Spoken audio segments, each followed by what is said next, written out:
Definisi kebat. Definisi kebat ini adalah bermaksud keupayaan untuk mengaplikasi pengetahuan, bagaimana untuk mempraktikkan pengetahuan itu dalam kehidupan sebenar, kemahiran dan nilai membuat penakbulan dan refleksi bagi menyelesaikan masalah. Bagaimana menggunakan akal pemikiran untuk mencari jalan penyelesaian.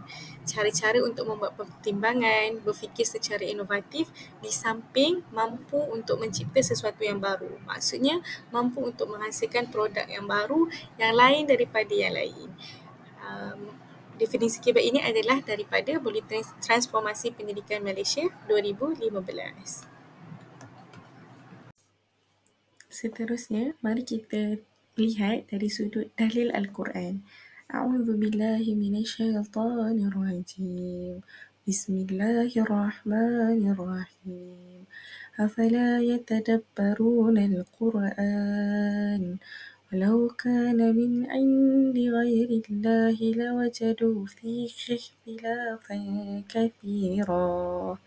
Yang bermaksud, maka mengapa mereka tidak mentadabbur, berfikir dan merenung ayat Al-Quran? Sekiranya ia bukan daripada Allah, nescaya mereka akan mendapati terdapat banyak pencanggahan di dalamnya. Hal ini sebenarnya menekankan tentang pentingnya umat Islam ini untuk berfikir, merenung dan mentadabbur, iaitu memahami, mendalami ayat-ayat Al-Quran. Hal ini juga menunjukkan bahawa Al-Quran ini bukan hanya sekadar teks untuk kita baca, tetapi untuk kita menganalisis dan memahami dengan penuh penggayaan. Melalui dalil Al-Quran ini menunjukkan atau menyimpulkan bahawa Al-Quran itu datang semestinya daripada Allah, dan sekiranya Al-Quran itu datang selain daripada Allah, pasti terdapat banyak pencanggahan, ketidakseimbangan ataupun kekeliruan dalam isi kandungannya. Namun, apabila Al-Quran ini datang daripada Allah, ianya sama sekali tidak ada pencanggahan, malah mempunyai kesempurnaan dan keaslian wahyu daripada Allah.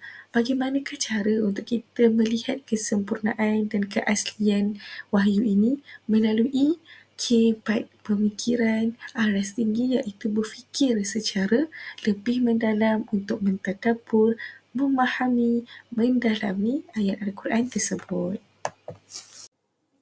Seterusnya adalah fokus kebat. Fokus kebat ini terdapat 4 yang perlu difokuskan, iaitu mengaplikasi, menganalisis, menilai dan mencipta. Yang pertama, mengaplikasi. Mengaplikasi ini adalah seperti yang tertera, iaitu kebolehan menggunakan pengetahuan untuk menghasilkan sesuatu yang baharu, seperti menjalankan eksperimen dan membuat binaan. Hal ini bermaksud kemahiran ini merujuk kepada kemampuan untuk menggunakan pengetahuan yang telah dipelajari untuk menghasilkan sesuatu yang baru. Sebagai contoh, apabila seseorang itu telah mempelajari teori dalam subjek sains, mereka dapat mengaplikasikan teori tersebut untuk melakukan eksperimen ataupun mencipta sesuatu yang baharu. Ini menunjukkan mereka dapat menyelesaikan masalah-masalah praktikal atau menghasilkan sesuatu yang baru yang belum pernah dilakukan oleh mana-mana pihak. Misalnya, dalam konteks pendidikan Islam, dalam konteks GPI, Guru Pendidikan Islam, guru dapat menghasilkan kaedah pengajaran yang sesuai ataupun BBM, bahan bantu mengajar yang baru, berdasarkan teori-teori pembelajaran yang dipelajari mengikut susunan tajuk yang sesuai. Yang kedua adalah menganalisa ataupun menganalisis. Menganalisis ini bermaksud mencerakinkan atau menstruktur semula maklumat ke dalam bahagian yang lebih kecil, menentukan bahagian struktur keseluruhan atau maklumat yang berkaitan satu sama lain. Ini bermaksud menganalisis ini lebih kepada kita memecah-mecahkan maklumat kepada bahagian yang lebih kecil supaya kita dapat memahami struktur keseluruhan isi kandungan tersebut. Dan sudah semestinya ia berkaitanlah satu sama lain. Proses menganalisis ini kita dapat lihat dalam data yang lebih terperinci, ataupun sebagai contoh dalam matematik. Contohnya, seseorang individu ataupun murid, dia menganalisis soalan matematik yang kompleks tu dan memecahkan jawapan-jawapan untuk soalan tersebut kepada bahagian-bahagian yang lebih kecil supaya lebih mudah difahami. Melalui cara kita memecah-mecahkan struktur tersebut, membantu untuk memahami apakah hubungan dan kaitan dari sudut permasalahan tersebut. Okey, yang ketiga, menilai. Menilai ini bermaksud kita membuat penilaian berdasarkan kriteria ataupun standard-standard melalui pemeriksaan yang teliti lah, ataupun kritikan yang kita dapat. Ini melibatkan penilaian yang kritikal lah terhadap sesuatu supaya kita dapat menilai kualitinya, keberkesanannya. Jadi, menilai ini kita dapat melihat kekuatan sesuatu objek tersebut ataupun kelemahan sesuatu objek tersebut. Sebagai contoh, dalam pendidikan Islam sendiri kan, kita menghasilkan satu karya. Jadi apabila murid itu menghasilkan sesuatu karya, guru dapat membantunya untuk menilai ataupun mengeluarkan apakah kekuatan karya tersebut, apakah kelemahan karya tersebut. Melalui daripada kekuatan dan kelemahan itu, murid-murid ini dapat menambah baik apa yang kurang. Dan yang keempat adalah mencipta. Mencipta ini adalah lebih kepada kita menyatukan elemen untuk menghasilkan atau membentuk sesuatu, menjana, merancang dan menghasilkan semula elemen ini ke dalam corak atau struktur yang baharu.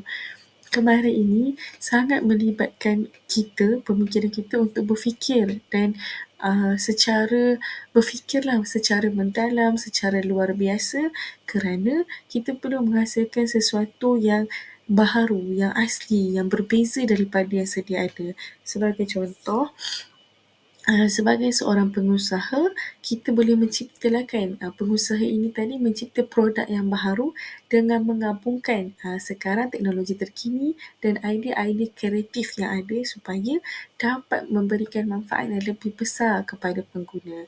Melalui ini, KBAT ini telah membuktikan bahawa mengaplikasi, menganalisis, menilai dan mencipta ini memerlukan murid-murid ini untuk berfikir secara kritikal, kreatif dan inovatif. Melalui pemikiran yang kritikal, kreatif dan inovatif ini, mereka dapat menangani masalah dengan lebih berkesan dan menghasilkan penyelesaian yang lebih baik, terutama dalam pendidikan ataupun di luar bidang pendidikan yang melibatkan atau mengaitkan mereka atau berkait rapat dalam kehidupan seharian mereka. Seterusnya adalah konsep pentaksiran. Kita ingin membincangkanlah dari sudut pentaksiran pendidikan Islam kan. Okey, proses mendapatkan maklumat menggunakan pelbagai kaedah ataupun pendekatan sama ada formatif, sumatif, formal, informal, dalaman dan luaran bagi kita mendapatkan bukti yang boleh dipertimbangkan dan seterusnya membuat penghakiman tentang sesuatu produk pendidikan. Hal ini bermaksud adalah tujuan utama pentaksiran ini adalah untuk kita mengumpul maklumat yang boleh membantu penghakiman tentang pencapaian pelajar. Kita boleh tahu tahap perkembangan pelajar itu sendiri. Maka maklumat ini kita dapat gunalah untuk kita buat keputusan bagaimana kaedah pembelajaran yang kita nak gunakan. Sama ada kita boleh menggunakan kaedah tradisional ataupun kita perlu menggunakan kaedah berunsurkan teknologi PAK 21, maka kita perlukan cara ataupun perkembangan daripada data murid tersebut supaya melalui tahap perkembangan ini kita dapat tahu dan kita boleh memajukan murid ini lebih ke hadapan. Dan kita juga dapat gambaran yang lebih jelas tentang perkembangan pelajar ini yang membantu kita dan memberikan kita satu sokongan yang lebih sesuai untuk menghasilkan pentaksiran yang lebih sesuai kepada mereka. Seterusnya adalah dalam konteks pendidikan, pentaksiran ini merupakan proses pembelajaran yang merangkumi aktiviti menghuraikan, mengumpul, merekod, memberi skor, interpretasi maklumat tentang pembelajaran seseorang pelajar bagi sesuatu tujuan, iaitu bermaksud objektif utama pentaksiran ini adalah untuk kita tahu sejauh mana pelajar ini dapat menguasai pengetahuan, dapat menguasai kemahiran yang telah dipelajari.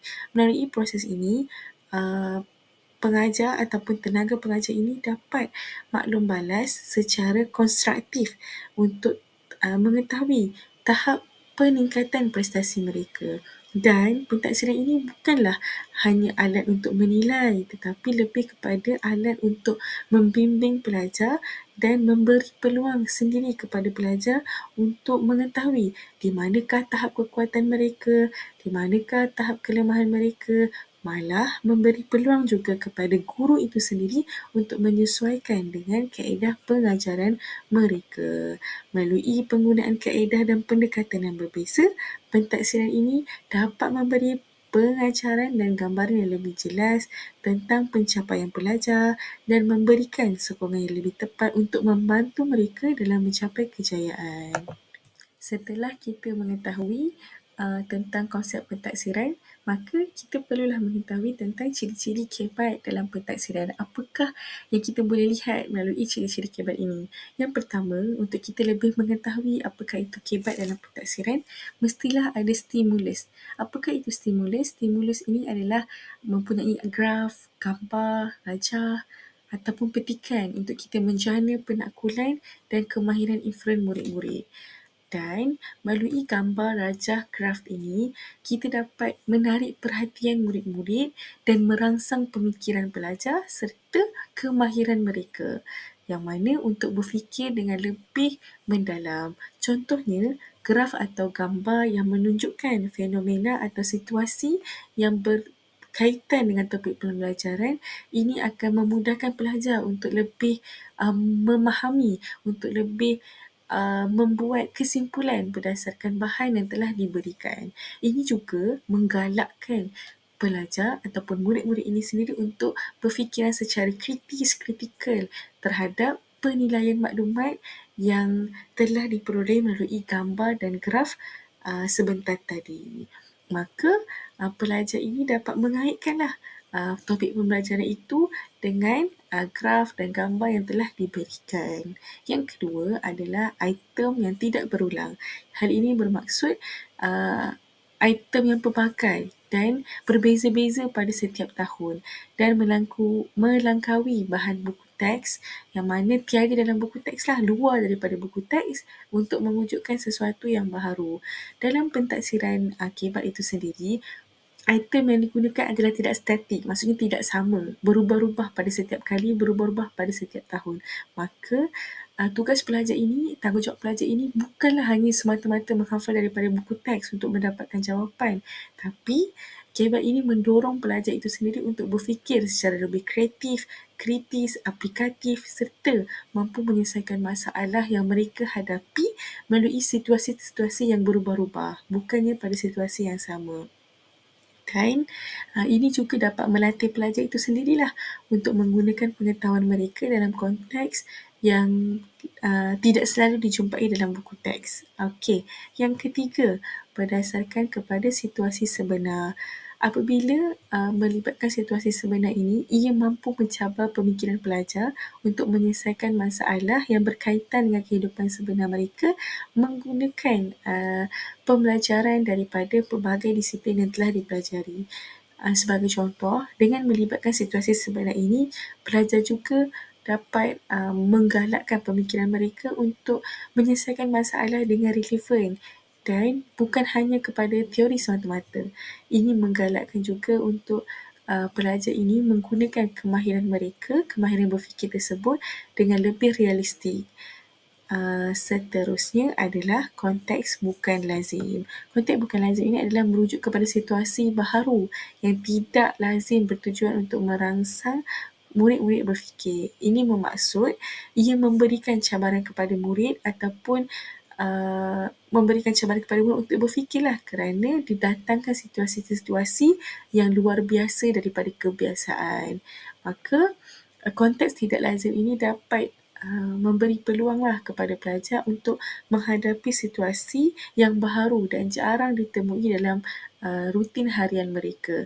Contoh, pelajar ini diminta untuk menyelesaikan masalah sosial yang berlaku dalam luar negara, dan ini memerlukanlah pemikiran kreatif dan inovatif daripada pelajar itu sendiri. Yang terakhir sekali adalah pelbagai tahap pemikiran. Ciri-ciri KBAD ni adalah pelbagai tahap pemikiran, iaitu mentafsir pelbagai aras pemikiran dalam domen konektif untuk memberi impak yang lebih besar. Ini bermaksud pemikiran yang beza-beza mengikut tahap kesukaran dan dapat memberi impak yang lebih besar dalam pembelajaran. Dengan adanya pelbagai tahap pemikiran ini, pelajar ini dilatih untuk berfikiran asas dan pemikiran lebih tinggi ataupun lebih baik supaya membantu pelajar bukan sahaja untuk mengingati tapi lebih kepada untuk mentaksir, menganalisis dan mencipta idea baharu. Kemudian kita beralih kepada isu. Isu yang pertama adalah guru-guru kurang mengamalkan elemen KBAD dalam proses pengajaran ataupun proses PDPC yang berlaku di dalam kelas, yang menyebabkan murid-murid ini kurang didedahkan dengan kemahiran berfikir aras tinggi iaitu KBAD, dan murid-murid ini tidak mampulah untuk menulis dengan baik serta berkesan. Maka apabila penerapan KBAD ini dilakukan, murid-murid ini dapat mengembangkan kemahiran berfikir mereka secara kritikal, analitis dan kreatif. Sebagai contoh, apabila murid-murid ini telah didedahkan dengan kemahiran-kemahiran KBAD ini, murid-murid ini dapat merangka hujah-hujah yang lebih mendalam dan bernas berdasarkan soalan-soalan yang diajukan oleh pemeriksa. Tanpa latihan KBAD, murid-murid ini mempunyai terhad penulisan kerana kurangnya latihan yang reflektif dan kurangnya pendedahan daripada para guru. Yang kedua, ketidaksediaan guru juga berlaku kerana guru sendiri kekurangan pengetahuan untuk mengaplikasikan elemen KBAD dalam PDPC di kelas. Hal ini kerana guru-guru tidak mempunyai pengetahuan yang mencukupi tentang bagaimana untuk mengintegrasikan elemen KBAD dalam pengajaran mereka. Maka oleh itu adalah pentinglah untuk guru-guru ini menerima latihan berkala tentang KBAD itu sendiri supaya dapat menerapkan teknik-teknik pengajaran yang lebih berkesan. Maka kita beralih kepada penyelesaian terhadap isu guru kurang mengamalkan elemen KBAD ini. Yang pertama, penyelesaian pertama adalah refleksi guru. Guru ini perlu melakukan refleksi tentang keberkesanan pengajaran mereka di dalam kelas dan cara-cara mereka mengamalkan aplikasi KBAD dan membuat penyesuaian terhadap tajuk-tajuk yang diajarkan di dalam kelas. Melalui refleksi ini, guru-guru ini dapat menilai kelemahan dan kekuatan dalam kaedah pengajaran mereka sendiri serta mencari cara ataupun mencari alternatif yang lebih baik untuk memperbaikinya. Sebagai contoh, seorang guru ini mungkin menyedari bahawa pelajar mereka sukar untuk berfikir secara kreatif, sukar untuk menyelesaikan masalah-masalah yang kompleks.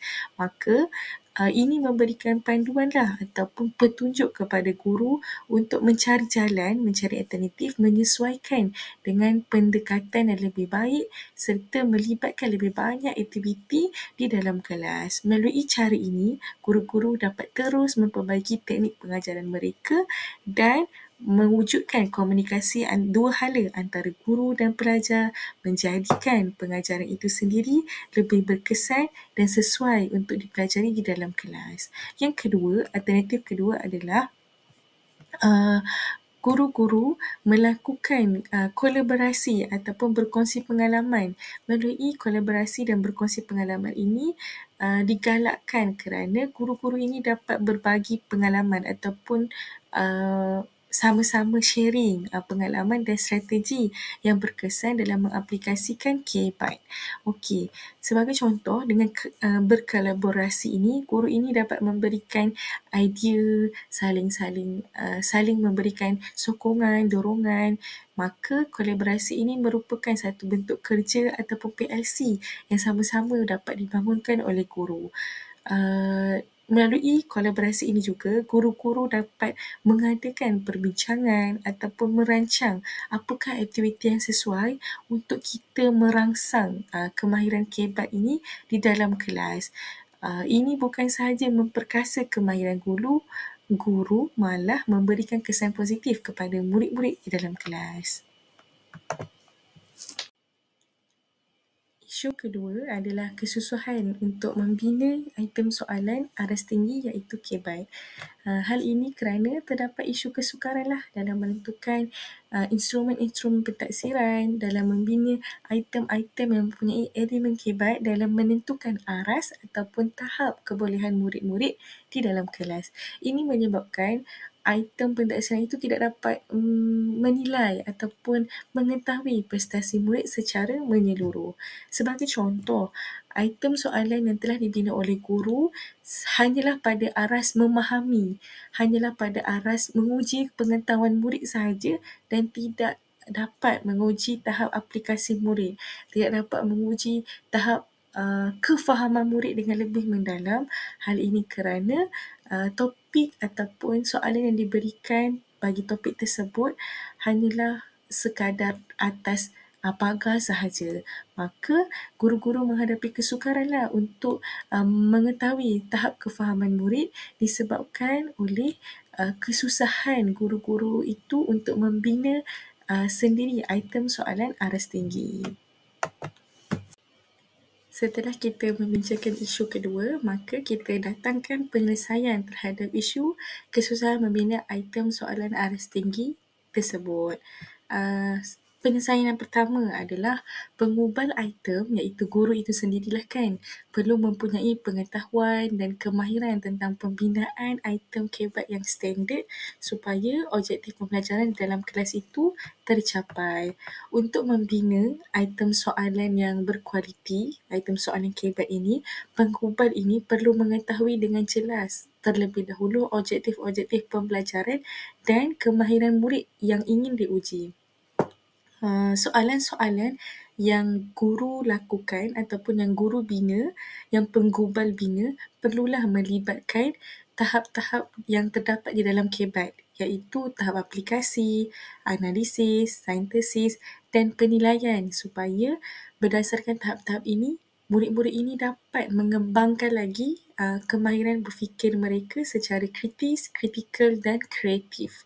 Sebagai contoh, soalan yang memerlukan pelajar ataupun murid itu sendiri untuk menerapkan teori dalam situasi dunia sebenar atau murid ini dapat menyelesaikan masalah konflik ataupun kompleks dapat supaya murid-murid ini dapat membantu murid-murid ini untuk mencapai objektif pembelajaran yang lebih mendalam. Yang kedua, guru juga boleh mempraktikkan pembinaan item pentaksiran KBAT ini sewaktu membuat aktiviti-aktiviti pengukuhan di dalam kelas. Guru boleh menggunakan aktiviti pengukuhan ini seperti perbincangan, kerja-kerja kumpulan ataupun kajian kes untuk melatih murid itu sendiri supaya lebih berfikiran secara kritikal, kritis dan kreatif.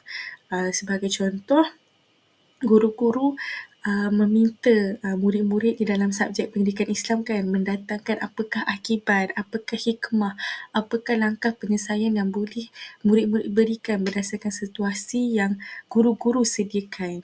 Maka aktiviti-aktiviti seperti ini dapat memberi pengalaman kepada murid dalam mengaplikasikan pengetahuan mereka kepada situasi yang lebih sebenar, yang lebih nyata dan mempersiapkan diri mereka untuk menghadapi item soalan KBAT pada masa hadapan, iaitu pada kelas seterusnya. Isu ketiga adalah isu yang berlaku dalam kalangan murid untuk pengaplikasian KBAT. Maka terdapat beberapa cabaran yang perlulah guru berikan perhatian dan perlu diselesaikan dengan kadar segera. Yang pertama, isu pertama adalah murid-murid ini dikurang berfikir secara kritis dan kreatif dan kritikal dan berdasarkan kekurangan ini, murid-murid ini menghadapi kesukaran untuk menganalisis serta menyelesaikan masalah-masalah KBAT yang lebih mendalam. Isu kedua adalah Di dalam kelas, ramai murid yang bersikap pasif dan kurang memberi respon. Maksudnya, tiada wujud komunikasi dua hala di antara guru dan murid, sekaligus membatasi interaksi sesama guru dan murid dan tahap perkembangan mereka dalam pelajaran. Seterusnya, kita akan membincangkan tentang peranan guru dalam menangani isu kebat sebentar tadi. Okey, peranan yang pertama, guru perlulah memastikan semua murid melibatkan diri secara aktif dan komunikasi dua hala dilaksanakan ketika pembelajaran dilakukan di dalam kelas. Keterlibatan aktif murid ini adalah kunci sebenarnya untuk meningkatkan pemahaman dan minat mereka dalam subjek yang kita ajar sebagai seorang guru. Guru juga perlu memastikan semua murid tanpa mengira latar belakang atau kemampuan masing-masing yang itu guru tidak pilih kasih lah, dan semua murid diberi peluang sama rata untuk menyertai aktiviti pembelajaran, terutama aktiviti pembelajaran kebat. Guru juga boleh menggunakan teknik seperti pembelajaran berpasangan atau kumpulan yang lebih kecil di mana murid-murid ini memainkan peranan tertentu dan mereka dapat aktif dalam pembelajaran dan perbincangan yang dijalankan. Seterusnya, guru memperbagaikan lagi strategi pengajaran dan pembelajaran. Ini bermaksud guru menggunakan gaya pembelajaran yang berbeza. Ada murid yang kinestetik, auditory, ada murid yang visual, maka guru-guru mengambil pendekatan yang lebih sesuai dengan gaya pembelajaran murid masing-masing. Apabila guru menggunakan pelbagai teknik pengajaran ini, maka murid dapat belajar dengan cara yang lebih berkesan untuk mereka dalam memahami topik-topik pembelajaran.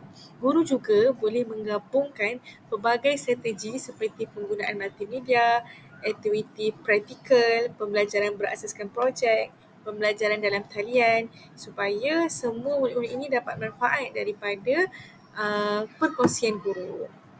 Yang terakhir adalah peranan guru ini mengemukakan soalan terbuka dan menggalakkan penakbulan serta berfikir pada aras tinggi iaitu aras kebat. Soalan terbuka ini sebenarnya memerlukan murid untuk berfikir secara mendalam dan menganalisis idea yang mana membantu lagi mereka untuk mengasah kemahiran berfikir secara kritis, kritikal dan kreatif. Pendekatan ini juga memupuk kemahiran murid dalam menyelesaikan masalah dan membuat keputusan terhadap situasi ataupun soalan yang diberikan oleh guru. Guru juga kemungkinannya boleh mengajukan soalan seperti bagaimanakah kamu menyelesaikan masalah ini jika situasi ini berlaku kepada kamu, atau apakah yang akan berlaku jika kita mengubah sesuatu dalam eksperimen ini. Soalan-soalan ini mendorong murid untuk berfikir dengan lebih mendalam dan membuat pertimbangan secara lebih rasional. Maka dengan mempraktikkan beberapa strategi ataupun beberapa peranan ini, guru dapat mencipta suasana pembelajaran yang lebih interaktif, menarik dan efektif bagi semua murid di dalam kelas. Mari kita bincangkan isu yang keempat iaitu kurangnya bahan rujukan dan contoh-contoh soalan kebat. Seperti semua sedia maklum, banyak buku teks dan latihan yang sedia ada, yang buku latihan yang dijual di kedai ataupun di pasaran tidak menyediakan soalan kebat yang relevan ataupun yang sesuai dengan realiti murid. Maka ada 3 poin utama yang kita boleh kupas. Tanpa bahan sokongan yang mantap ini, guru-guru ini sukar untuk menyediakan pentaksiran kebat. Hal ini kerana guru tiada contoh untuk dirujuk, guru tiada panduan untuk diberikan fokus yang lebih utama tentang bagaimana cara untuk kita menyiapkan soalan-soalan kebat tersebut.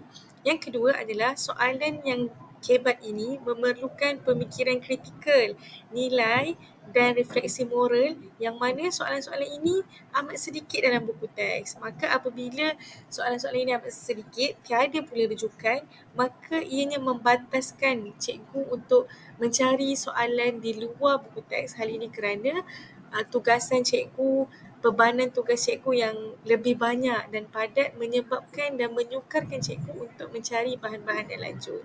Yang ketiga Ini juga menukarkan guru untuk membina instrumen pentaksiran yang menepati kehendak kurikulum standard sekolah rendah KSSR.